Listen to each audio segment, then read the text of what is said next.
ये एक ऐसी बात है जो शायद कई लड़कियों ने कभी ना कभी सुनी ही होगी। तो आज हम बात करेंगे अनन्या की कहानी की। एक ऐसी लड़की की जिसके सपने टूट तो गए थे, लेकिन एक अनजाने सहारे ने उन्हें फिर से पंख लगा दिए। तो कहानी की शुरुआत होती है एक छोटे से शांत से गांव से। चारों तरफ हरे भरे खेत, और वहीं रहती थी 16 साल की अनन्या। अब गांव छोटा था, लेकिन अनन्या की आंखों में जो सपने थे ना, वो उस गांव की हदों से कहीं कहीं ज्यादा बड़े थे। सोचिए, हर सुबह वो मीलों पैदल चलकर स्कूल जाती थी। रास्ते धूल भरे थे, पैर गंदे हो जाते थे, पर उसके दिल में एक उम्मीद की लौ जलती रहती थी। और किताबें किताबें तो जैसे उसकी दुनिया थीं। उसे किताबों से बहुत लगाव था। और हाँ, अपनी क्लास की सबसे होशियार लड़की भी वही थी। और जब भी कोई उससे पूछता था, भाई बड़ी होकर क्या बनोगी, तो उसका जवाब हमेशा एक ही होता था। उसका लक्ष्य बिल्कुल साफ था, एकदम पक्का। वो सिर्फ अपने लिए कुछ नहीं करना चाहती थी, बल्कि वो तो अपने गांव की हर एक लड़की के लिए एक रास्ता बनाना चाहती थी। लेकिन जिंदगी हमेशा हमारे सोचे हुए रास्ते पर तो नहीं चलती है ना। एक शाम उसके पिता घर आए और एक ऐसी खबर सुनाई जिसने सब कुछ बदल कर रख दिया। उसकी शादी तय कर दी गई थी। और ये खबर अनन्या के लिए किसी झटके से कम नहीं थी, क्योंकि अगले ही महीने तो उसके एग्जाम्स थे। उसने बहुत मिन्नतें की, बहुत समझाया, पर उसकी एक नहीं सुनी गई। और बस देखते ही देखते उसकी दुनिया ही पलट गई। कहाँ तो पहले किताबें थीं, स्कूल था, भविष्य के सपने थे, और अब बस घर के काम थे और एक खामोशी जो उसे खाई जा रही थी। स्कूल की जो सबसे होशियार लड़की थी, वो अब बस किसी की बहू बनकर रह गई थी। अपने नए घर में वो बहुत अकेला महसूस करती थी, बहुत। लेकिन उसने उम्मीद नहीं छोड़ी। वो क्या करती थी कि छुपकर अपनी एक पुरानी नोटबुक में कुछ ना कुछ लिखती रहती। पुरानी रसीदों के पीछे मैथ्स के सवाल सॉल्व करती थी। ये सब वो सिर्फ इसलिए कर रही थी ताकि जो कुछ भी उसने अब तक सीखा है वो कहीं भूल ना जाए। और फिर कहानी में एक ऐसा मोड़ आया जिसकी किसी ने उम्मीद नहीं की थी। एक रात उसके ससुर मिस्टर देव, जो खुद एक रिटायर्ड स्कूल प्रिंसिपल थे, उन्होंने अनन्या के कमरे से एक हल्की सी रोशनी आती देखी। और बस यही वो पल था जो आगे चलकर सब कुछ बदलने वाला था। जब उन्होंने अंदर झांक कर देखा, तो पाया कि अनन्या एक छोटे से दिए की मध्यम रोशनी में पड़ रही थी। उनकी आवाज सुनते ही अनन्या एकदम से घबरा गई। उसे लगा, बस आज तो पकड़ी गई, आज ये चोरी भी सामने आ गई। अनन्या ने डरते डरते, झिझकते हुए सच बता दिया।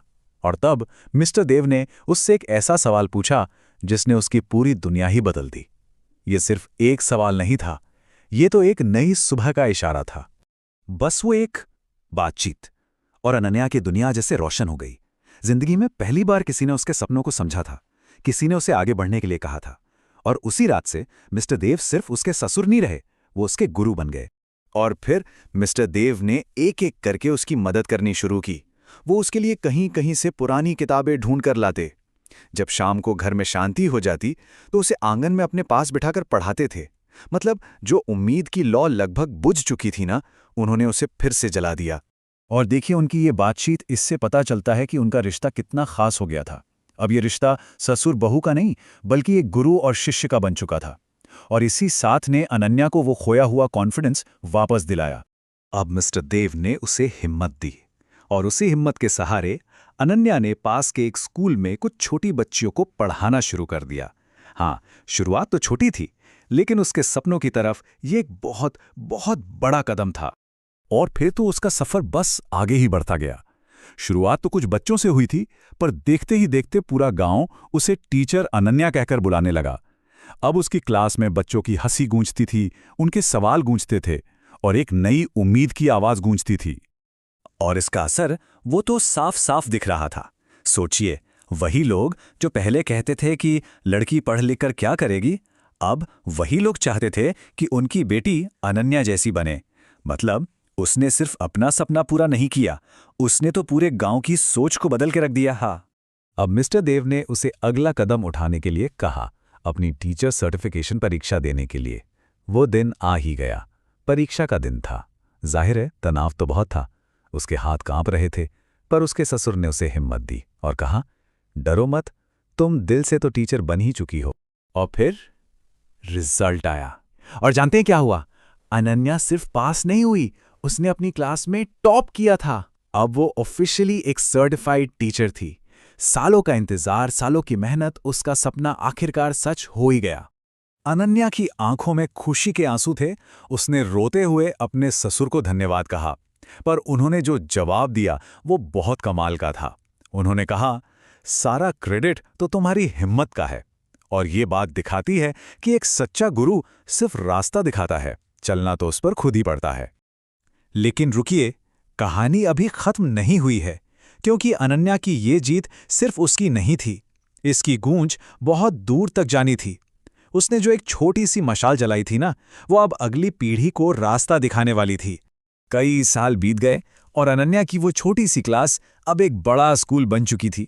एक ऐसा स्कूल जहां सैकड़ों लड़कियां पढ़ती थीं। मतलब जो एक छोटा सा बीज उसने बोया था, वो अब एक बहुत बड़ा घना पेड़ बन चुका था, जो न जाने कितनों को छांव दे रहा था। ऐसी ही एक शाम थी। दोनों आंगन में साथ बैठे थे और अनन्या ने अपने ससुर से एक सवाल पूछा। ये एक बहुत ही इमोशनल मोमेंट था, जब वो दोनों अपने इतने लंबे सफर को मुड़कर देख रहे थे। और इस पर मिस्टर देव ने जो जवाब दिया ना, वही इस पूरी कहानी का सार है, उसका निचोड़ है। उनका जवाब हमें सिखाता है कि एक सच्चा सपना या उम्मीद की एक छोटी सी चिंगारी भी वो कभी पूरी तरह से बुझती नहीं है। कोई ना कोई उसे हवा देने, उसे फिर से जलाने आ ही जाता है।